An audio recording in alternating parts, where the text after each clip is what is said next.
Assalamualaikum warahmatullahi wabarakatuh. Apa kabar sobat bincang semua? Ketemu lagi sama saya Joko, salah satu host di acara Bincang Bicara Inspirasi bersama IKST Muhammadiyah Palembang. Sebelum kita mulai, mau maaf dulu nih karena minggu kemarin kita belum sempat posting karena bertepatan dengan persiapan untuk UAS mahasiswa IKST Muhammadiyah Palembang. Dan jadi minggu ini baru kita bisa posting lagi.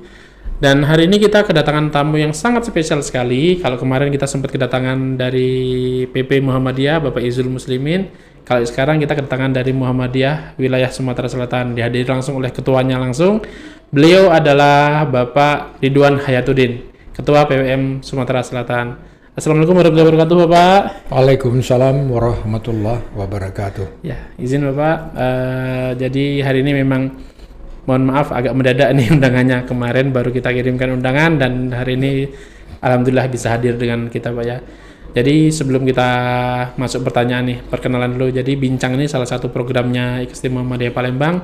Kepanjangannya itu Bicara Inspirasi bersama IKST Muhammadiyah Palembang. Jadi inspirasi itu kan nggak cuman istilahnya nggak hanya dari mana saja. Jadi dari mulai inspirasi keagamaan, inspirasi politik, inspirasi sosial budaya dan lain sebagainya. Nah, jadi hari ini kita akan banyak bicara inspirasi dari Bapak langsung nih, Pak.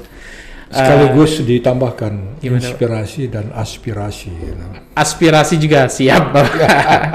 Kita juga menambah aspirasi dari mana saja. Atau salah satunya dari pimpinan wilayah Sumatera Selatan. Siap. Jadi di sini mungkin yang akan kita bicarakan masa lalu dan masa depan ini, Pak. Jadi masa lalunya gimana, kemudian masa depannya bagaimana gitu. Mungkin langsung saja nih Pak yang akan kita tanyakan Pak, karena ini kan kita kalau bicara dengan tentang Muhammadiyah Sumatera Selatan pasti setiap termasuk di perkembangan Muhammadiyah di Indonesia sendiri kan ada perjalanannya sendiri, di mana didirikan oleh Kiai Haji Ahmad Dahlan, kemudian akhirnya berkembanglah ke Sumatera Selatan. Mungkin bisa diceritakan sedikit nih Pak bagaimana utamanya atau pertamanya ceritanya Muhammadiyah ini bisa masuk ke Sumatera Selatan ini. Mohon dijelaskan gitu Pak. Terima kasih. Yang pertama bahwa Muhammadiyah itu bersifat nasional. Jadi kalau kita bicara Muhammadiyah Sumatera Selatan tidak lepas dari membicarakan Muhammadiyah secara nasional. Muhammadiyah dideklarasikan kelahirannya pada tanggal 8 Zulhijjah 1330 Hijriah. 13 Hijriah. Jadi kayaknya saya hadir ke sini dalam rangka ultah Muhammadiyah ya. Muhammadiyah benar Pak. Ini sekarang tanggal 25 Zulhijjah Pak ya. Iya. Jadi kalau kita berulang tahun Milad. itu kita meretrospeksi, juga merefleksi dan mengintrospeksi. Nah, kenapa Muhammadiyah memilih tanggal 8 Zulhijjah? Kan 8 Zulhijjah itu adalah ketika umat Islam sedunia berkumpul wukuf di Arafah. Benar. Yang Arafah itu adalah rukun haji. Kata Nabi, tiada haji tanpa Arafah. Gitu. Ya. Itu dimaknakan tekad mendirikan dan bergerak di Muhammadiyah itu sama dengan tekad orang naik haji. Beribadah, berserah diri, ikhlas kepada Allah Subhanahu wa taala. Itu maksudnya. Nah, inilah dari motivasi itu Muhammadiyah dengan keikhlasannya, dengan kemurniannya itu beribadah, dengan kemurniannya di dalam menjalankan agama Islam, tentu juga kemurniannya di dalam bermasyarakat, berbangsa dan bernegara, jadilah Muhammadiyah seperti yang sekarang ini. Seperti kata pengamat, organisasi terkaya. yang terkaya. Wah, itu. Masih ingat itu Pak saya. Termodern. Dan terapi organisasinya. Gitu. Karena yang murni itu. Ya kalau murni kita, apapun yang sifatnya murni itu obat. Apapun yang sifatnya murni dia tahan angin, tahan cuaca, tahan segala cobaan. Itu murni. Ngakar kuat istilahnya. Mengakar kuat. Nah, Muhammadiyah dari dulu sampai hari ini tumbuhnya memang dari bawah, bukan dari atas.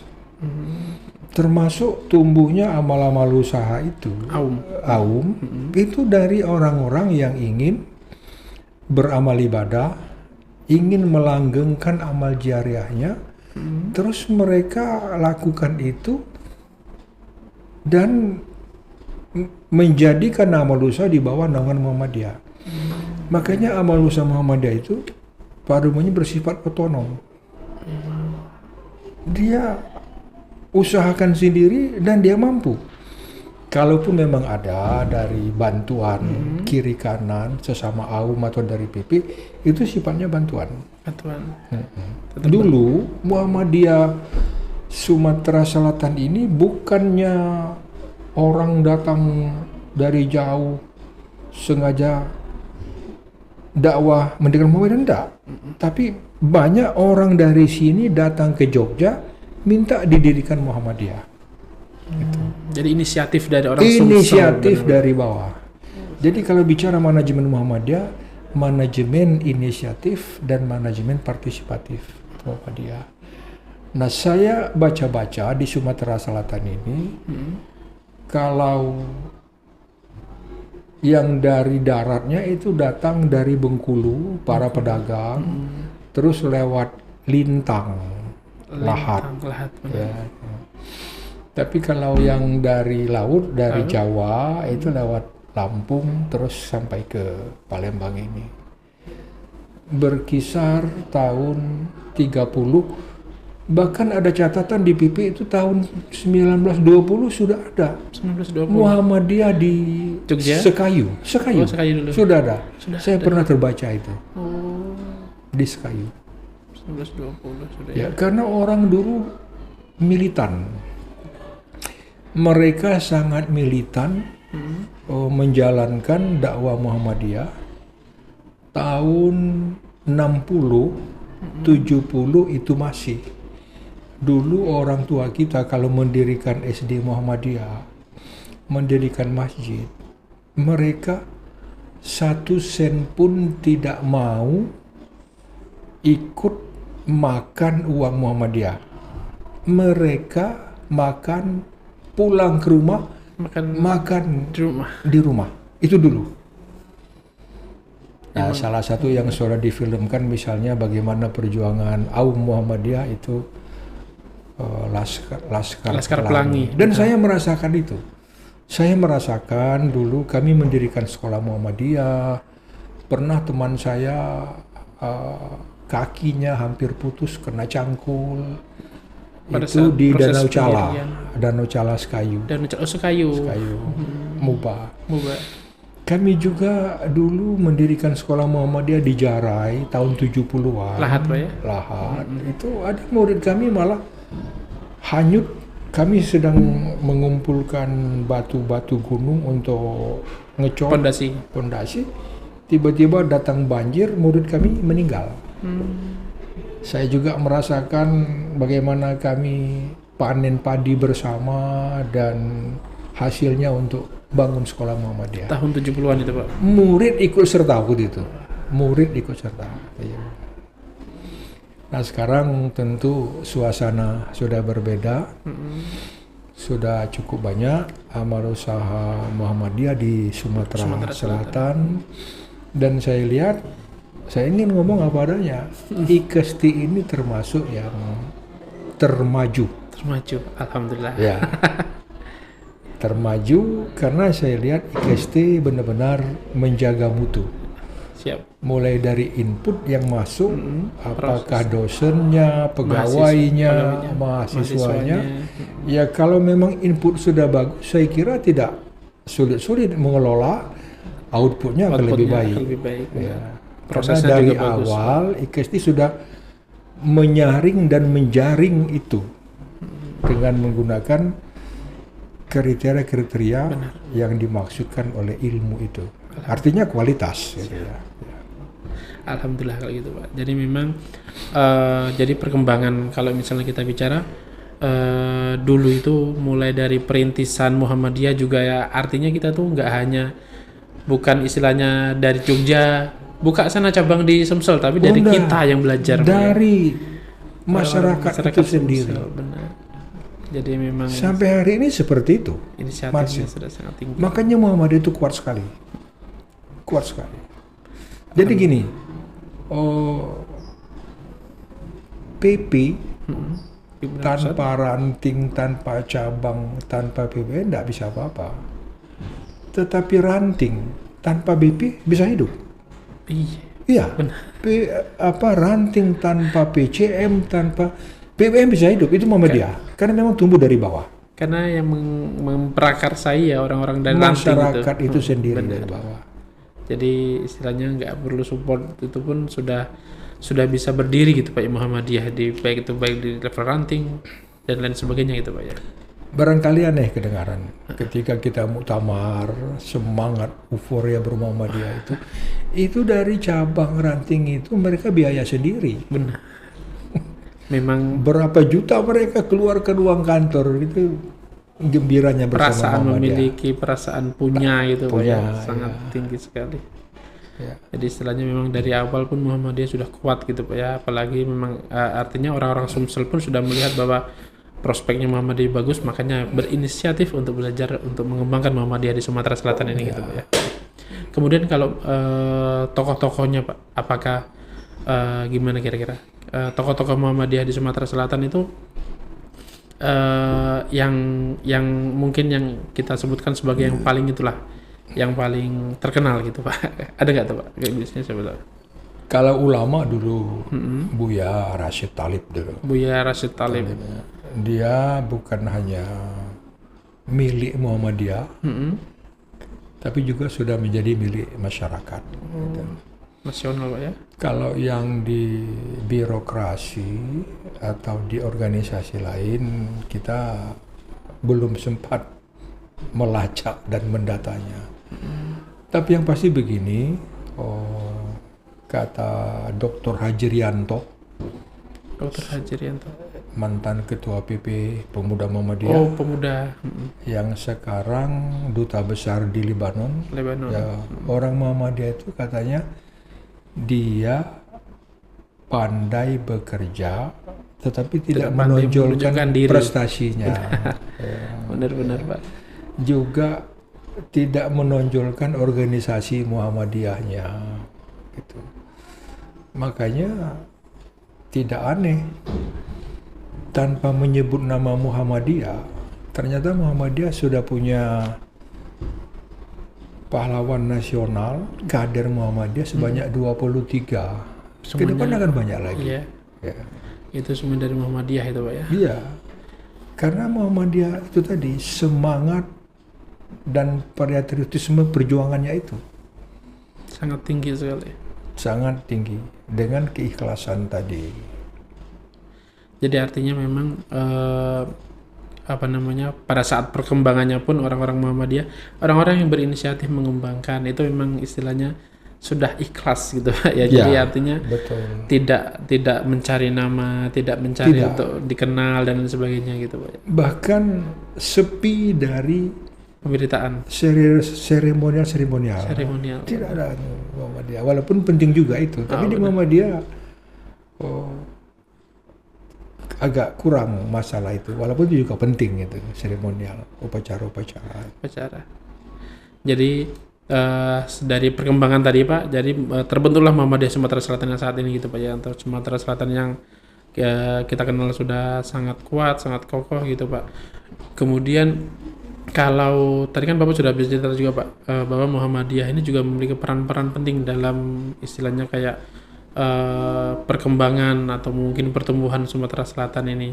Mungkin kira-kira yang bisa diceritakan ke Sobat Bincang nih Pak, istilahnya peran Muhammadiyah yang mungkin bisa menjadi inspirasi masyarakat di luar sana, apa saja sih Pak yang dalam membantu perkembangan Sumatera Selatan ini Pak?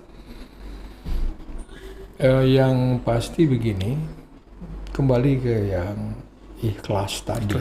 Ya, murni tadi. Ketika masyarakat Nusantara terpaku, terpukau, terpojok oleh penjajah Belanda. Seperti tidak bisa lagi apa-apa. Dan kita memusuhi Belanda dengan sejadi-jadinya sampai berperang gitu kan. Tapi lebih banyak kalah atau kalah terus. Nah, Ahmad Dahlan dengan kemurniannya dia menjadi sang pencerah. Persoalan bukan pada penjajahan, tapi persoalan pada sumber daya insani. Dari orangnya kitanya Dari sendiri. orang kita sendiri yang masih sangat rendah kualitas kehidupan, SDM pendidikannya. Maka Ahmad Dahlan mendirikan sekolah, memperbaiki kesehatan masyarakat, puskesmas, rumah sakit, bahkan juga kaum duafa ditempatkan di panti-panti. Dan itu, nah peran Muhammadiyah untuk sementara di situ. Jadi memang sama kayak yang seperti kita kenal selama ini Pak ya, bahwa peran Muhammadiyah itu dari awal pun sudah ada 3 aspek tuh Pak ya, pendidikan, kesehatan, sama ekonomi. Jadi itu pun sudah berlaku juga untuk perkembangan istilahnya perkembangan daerah-daerah di Indonesia juga itu Pak ya, Pak ya. Jadi Muhammadiyah itu sekali lagi tumbuh dari bawah dan tumbuhnya itu karena kebutuhan dari masyarakat itu sendiri. Setelah sekian lama Muhammadiyah berkutat dengan sekolah, rumah sakit, terus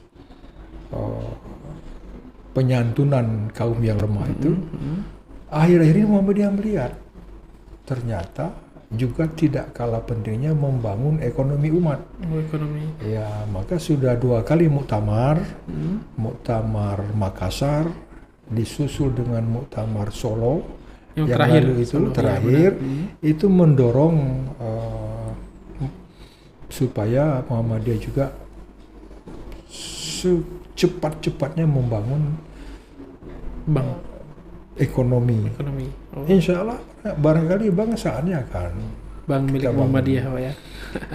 Di Jawa itu UMM, UMJ, UAD itu sudah punya belasan PT. Oh iya, PT milik PT Aum. milik Aum. Cabang-cabang punya rumah sakit. Ya, rumah sakit akademik biasanya Pak ya. Itu masyarakat sendiri tuh begitu.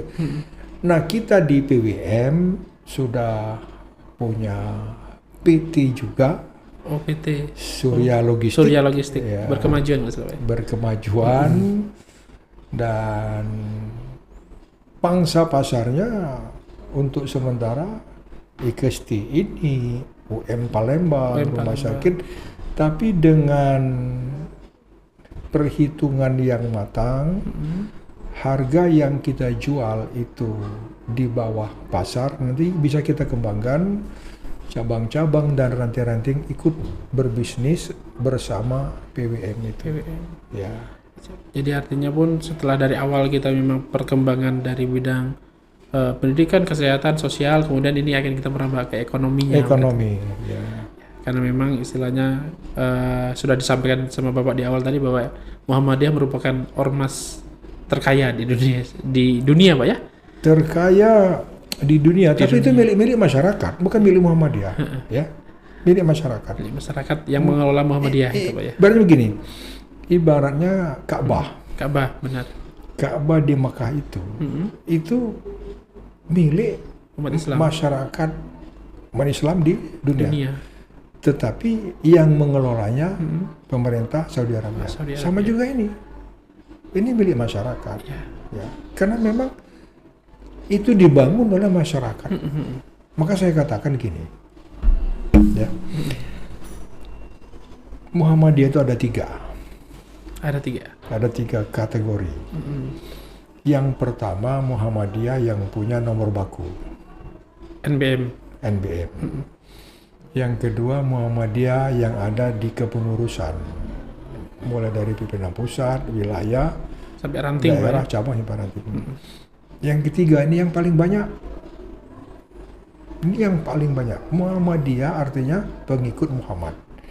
Jadi siapa saja sudah bersyahadat dia Muhammadiyah. Otomatis. Dan ini yang paling banyak menyumbang kepada Muhammadiyah, masyarakat ini. Walaupun dia tidak punya nomor baku, NPM tidak ada di pengurus, tapi dia salurkan ibadah-ibadahnya itu melalui Muhammadiyah. Itulah yang menjadi Muhammadiyah terkaya tadi. Ya. Jadi memang support dari masyarakat pun sangat besar ya. Artinya pun perkembangan Muhammadiyah sejalan lah Pak ya, dengan perkembangan Muhammadiyah di Indonesia, perkembangan Muhammadiyah di Sumsel sejalan lah dengan perkembangan Muhammadiyah di Indonesia berarti Pak ya, karena memang sejalan, tapi saya lihat Sumsel perlu percepatan. Siapa? Karena memang kalau kita bandingkan juga ada hal-hal yang mungkin bisa kita perbaiki, kita tingkatkan memang Pak, pada beberapa segi aspek gitu Pak. Peningkatannya itu cuma satu, kualitas. Kalau bicara kualitas ya ilmu. Saya di mana-mana katakan Muhammadiyah itu karakternya ilmu. Yang bisa Muhammadiyah survive, eksis karena ilmu itu. Apapun persoalan kita gunakan ilmu untuk menyelesaikannya, untuk mengembangkannya. Itu. Artinya pun kalau kita memang mau meningkatkan istilahnya perbaikan kualitas, itu kita harus memperbaiki diri kita. SDM tadi ditingkatkan dengan ilmu. Dengan ilmu tadi Pak ya. Ilmu. Berarti memang majelis-majelis ilmu yang harus kita tambahkan berarti Pak ya. Makanya sekarang untuk menjadi kepala sekolah kita lihat tes psikologinya. Sudah mulai kita jalankan itu. Jangan sampai dia jadi kepala sekolah IQ-nya 80 atau 90. Mau jadi apa nanti amal usaha itu, kan begitu. Siswanya juga Pak. Tes seperti ini sudah dilaksanakan oleh IKST. IKST bagus ya. Ada psikotesnya juga. Ada psikotesnya. Akhirnya nanti direkomendasikan atau tidak gitu ya Pak. Iya. Kemudian Pak, kan kita sudah bicara tentang perkembangan dan istilahnya masalah atau mungkin peran Muhammadiyah yang saat ini kita diberikan Muhammadiyah di Sumsel istilahnya Pak ya. Nah kemudian mungkin kita langsung ke masa kini aja Pak. Gini kan kita baru-baru ini kita mendengar kayak sebuah peraturan gitulah ya. Termasuk mungkin salah satu yang tentang perkembangan ekonomi tadi Pak.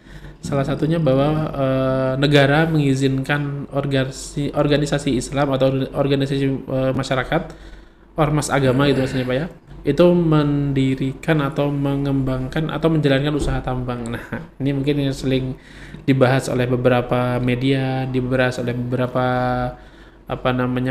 wartawan dan lain sebagainya. Sebenarnya Muhammadiyah ini sifatnya ataupun sikapnya ada di mana gitu Pak. Mungkin bisa bicara Muhammadiyah secara keseluruhan atau bisa bicara Muhammadiyah untuk si Sumsel dulu Pak. Bagaimana Pak itu Pak? Untuk itu jawaban saya ada dua. Pertama, ada ungkapan less governance, good government. Jadi makin sedikit kerja pemerintah, semakin bagus pemerintahannya. Ya. Artinya pemerintah ini bagaimana caranya membuat masyarakat itu mandiri, jangan tergantung.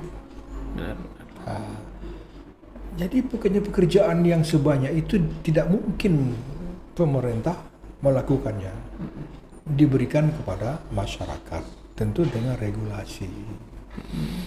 Kemudian pasal 33. Pasal 33 ya, KUHP Pak. Bumi, laut, udara dikuasai pemerintah dan diperuntukkan sebesar-besar kemakmuran untuk rakyat. Ya, untuk rakyat.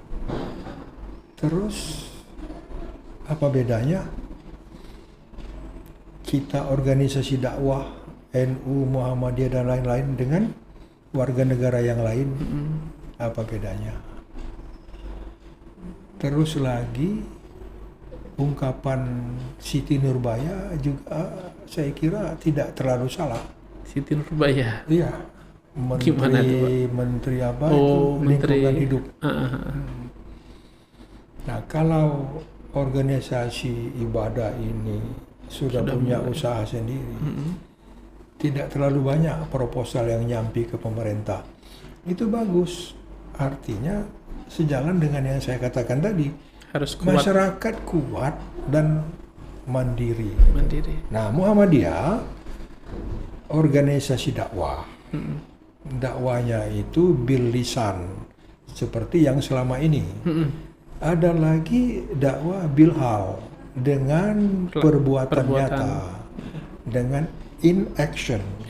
Nah, maka tadi sudah saya katakan di Jawa itu sampai kepada cabang punya sekolah, punya klinik, punya rumah sakit, perguruan tinggi, punya PT dan sebagainya. Nah, ini karpet merah yang diberikan oleh pemerintah. Kenapa tidak kita gunakan? Tidak dimanfaatkan, Pak ya. Apa salahnya? Salah kalau kita tidak memanfaatkan itu. Ya kenapa tidak? Apalagi Muhammadiyah. Kalau dia nanti ada hasil dari sana, kita bisa gunakan membantu amal usaha yang sebagian tadi sudah terseok-seok. Kita hidupkan ranting dan cabang Muhammadiyah Sumatera Selatan supaya hidup dakwah ini. Jangan dakwah ini hanya berputar di elit saja. Dakwah itu harus sampai kepada pelosok-pelosok masyarakat yang lebih membutuhkan itu. Jadi menurut saya, apa salahnya, Pak ya? Apa salahnya? Bisa sunat, ya bisa wajib kok. Iya kan? Bahkan bisa wajib. Jawaban apa salahnya tadi? Iya. Artinya memang karena istilahnya semakin mandiri suatu kelompok, artinya semakin membantu pemerintah dalam pembangunan nasional tadi. Jadi meningkatkan SDM, salah satunya juga peningkatan kapasitas masyarakat, sehingga kalau masyarakat yang mandiri dengan usaha tadi nggak masalah Pak ya. Dan Sumsel siapa? Siap. Kami sedang apa? Saya tugaskan ada Dr. Junaidi. Oh, Pak Junaidi. Iya, Pak Junaidi dia bidang ekonomi. Ada lagi praktisi pertambangan Pak Ridwan Syah. Pak Ridwan Syah. Ridwan Syah kan ketua PCM Ilir Timur 1. Kebetulan beliau juga ketua LPCR Sumatera Selatan. LPCR benar. Oh. Itu kedua beliau ini praktisi ekonomi. Kita manfaatkan. Kenapa tidak? Kalau tidak ya salah. Gitu. Siapa? Artinya sudah Sumsel pun, PBM Sumsel pun sudah mulai berjalan nih Pak ya, bukan usaha sih, sudah mulai mengusahakan nih Pak ya. Ya, kita gunakan falsafah orang Palembang, ikan cepat ikan gabus. Makin cepat makin bagus. Ya. Alhamdulillah tuh. Karena memang pembangunan dari segala bidang tuh memang perlu berarti Pak ya. Dan sudah siap jalan berarti Pak ya. Sudah dimulai. Bukan Pak. Sudah siap, sudah dimulai. Semoga sukses Pak. Ya. Kalau dari dari sikap dari PP sendiri bagaimana Pak? Apakah memang tidak mempermasalahkan atau mungkin istilahnya masih ada pro dan kontra atau bagaimana Pak? Sampai hari ini PP selalu bijak. Jadi PP karena tadi sifatnya Muhammadiyah itu dari bawah. Maka PP mendengar apa yang ada di bawah. PP menyaksikan. Ini ada contoh. Jadi ada peraturan tentang pendidikan Dikdasmen yang baru dikeluarkan PP. Itu saya lihat pasal itu mengakomodir fenomena Muhammadiyah di bawah. Jadi kalau cabang yang kuat, dia bisa membangun sekolah, bisa membangun aum yang lain di luar wilayah cabangnya. Bisa Pak ya? Bisa. Mau bangun rumah sakit karena cabang pun bisa. Silakan. Dan kita terapkan itu. Beberapa waktu lalu kan kita diberi rumah sakit oleh keluarga Dokter Maulana di Batu Raja. Oh iya benar di Batu Raja, benar. Kita kemarin peresmian di sana Pak ya. Kami di wilayah bagus. Wilayah ini laksanakan itu. Tidak nak besak dewe. Tidak ada guna wilayah hebat kalau daerah cabangnya ambillah oleh PDM Batu Raja. Ya diambil, sudah diresmikan, dibantu, barangkali sudah akreditasi. Ya. Artinya pun cabang wilayah daerah yang memang memiliki kapasitas ke sana pun bisa melaksanakan usaha-usaha yang memang diperlukan untuk memperkuat wilayah ataupun daerahnya masing-masing berarti Pak ya? Pasti kuat karena itu tumbuh dari bawah. Kemauan masyarakat sendiri pasti kuat. Kita cuma mensupport saja dalam berbagai hal yang ringan-ringan sebenarnya, tidak banyak. Siap. Artinya Sumsel siap gitu Pak ya? Sumsel selalu siap. Selalu siap. Amin. Semoga sukses kalau gitu. Iya. Nah kemudian ini mungkin karena bahasan kita mungkin sudah agak kemana-mana. Ini mungkin terakhir nih Pak. Ini kan saat ini bukan cuma di Sumsel aja, istilahnya di wilayah, bukan di wilayah, di seluruh Indonesia, daerah-daerah seluruh Indonesia saat ini sedang persiapan menuju pilkada nih Pak. Mungkin kita ke politik lagi nih Pak. Nah, pilkada ini kan seperti yang sudah kita lihat di Sumatera Selatan, ini kan sudah mulai persiapan untuk menjelang pilihan gubernur, dan kalau di Kota Palembang pilihan kota wali kota. Seperti biasa Pak, sikap Muhammadiyah di Sumatera Selatan ini bagaimana Pak? Apakah memang, dan mungkin saran sih Pak, saran bagi masyarakat, bagi calon dan lain sebagainya bagaimana Pak? Apakah memang mungkin ya pasti ada sikap tersendiri dari wilayah Pak? Mungkin bisa dibagikan ke kita Pak. Kembali kepada kepribadian jati diri Muhammadiyah, organisasi dakwah, amar ma'ruf, nahi mungkar. Kita akan efektif lebih baik dakwah kalau kita tidak mensteril diri dari masyarakat. Kita tidak mensteril diri dari semua kegiatan masyarakat. Menutup istilahnya Mas. Menutup diri. Bisa karena minder, bisa juga karena sum'ah, merasa diri hebat. Itu tidak boleh, itu Muhammadiyah. Nah, jadi Muhammadiyah tetap saja core bisnisnya organisasi sosial kemasyarakatan atau organisasi filantropi yang berdakwah, membangun sekolah, rumah sakit, dan hal-hal yang bersifat kemanusiaan lainnya.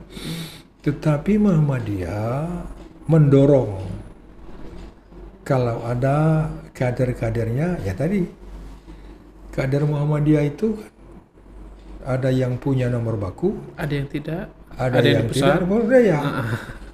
Ya, walaupun dia tidak punya nomor baku, tapi cara berpikirnya, Muhammadiyah, niatnya sama dengan kita untuk membangun masyarakat.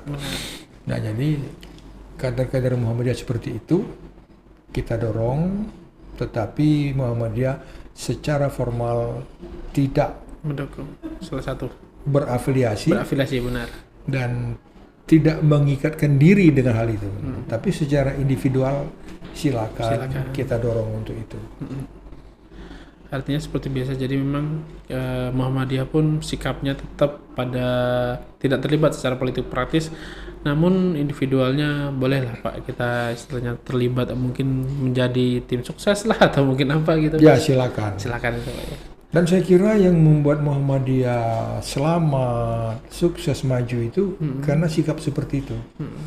Karena politik ini kan sangat temporer. Benar. Sangat sementara. Kita mendukung si A, nanti dia turun. Dia turun. Kadang-kadang si A tadi ada masalah di jalan. Kita mau kemana? Gitu. Jadi istilahnya Muhammadiyah tetap pada pendirian untuk tidak terlibat secara aktif gitu Pak ya. Secara keorganisasian. Praktis tidak terlibat. Pribadi silakan. Boleh. Individual silakan boleh. Oke, mungkin kalau yang satu lagi nih Pak, lupa tadi Pak. Ini kan kita sudah bicara tentang istilahnya, tadi kita sudah bicara macam-macam lah ya, sejarah, kemudian saat ini Muhammadiyah, kemudian dan masalah usaha tambang tadi, dan masalah pilkada. Nah ini untuk yang rencana strategis Muhammadiyah, kan tadi sudah dijelaskan juga sama Pak tadi Pak, bahwa Muhammadiyah sekarang punya PT yang memang bergerak di bidang ekonomi. Nah rencana strategis lain Pak untuk Muhammadiyah Sumatera Selatan, istilahnya untuk memajukan Muhammadiyah di Sumatera Selatan itu apa saja nih Pak? Mungkin bisa dibagikan ke masyarakat juga gitu Pak. PT sudah. Yang lainnya? Pendidikan jalan semua. Kita sudah patok. ke depan untuk bisa jadi yang memimpin amal usaha, kita lihat kepribadiannya psikotes melalui psikotes. Nah, yang strategis lainnya kita bergaul.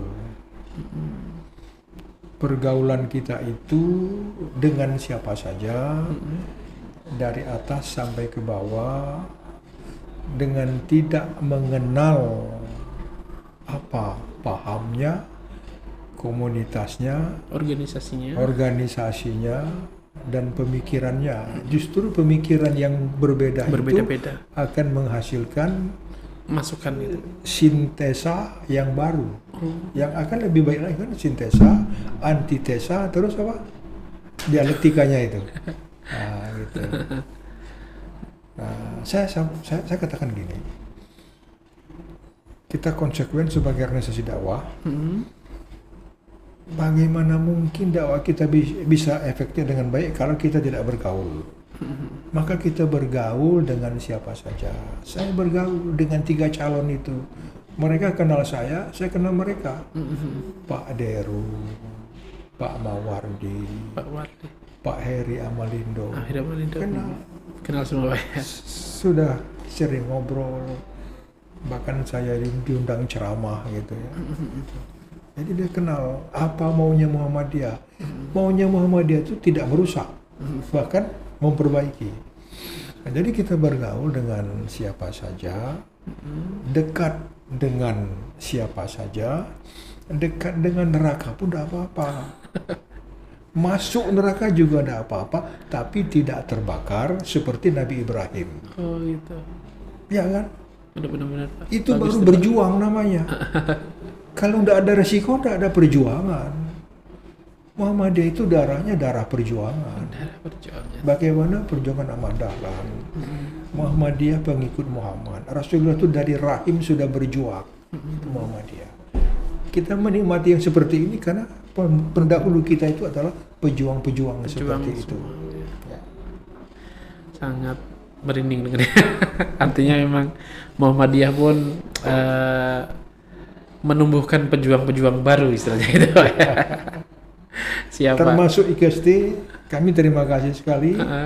Dia berjuang dengan kaplingannya membangun ini dengan kualitas tadi.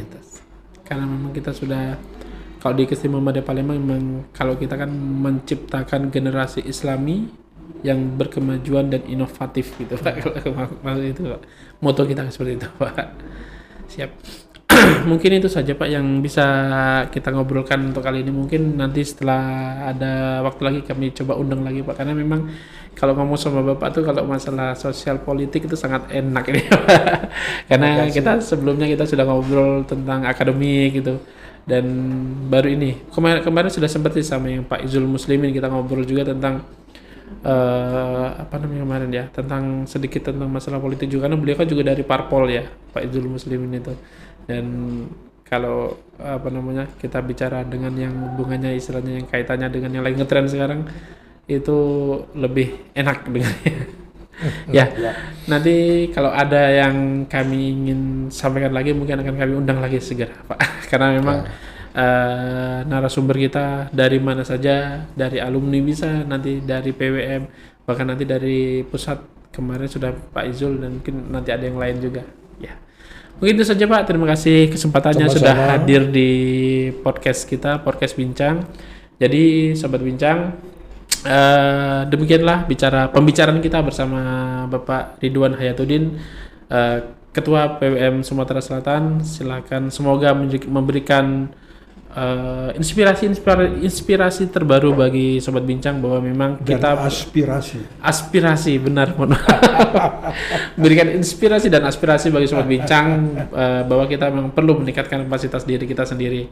Kita harus berjuang, kita harus menjadi seorang pejuang, gitu Pak ya. Baik. Mungkin itu saja Sobat Bincang dari kami, mohon maaf apabila ada kesalahan. Sampai ketemu lagi di pembicara selanjutnya dengan pembicara selanjutnya pada kesempatan juga yang lain. Dari kami mohon maaf apabila ada kesalahan. Saya akhiri, wassalamualaikum warahmatullahi wabarakatuh. Waalaikumsalam warahmatullahi wabarakatuh. Terima kasih Bapak.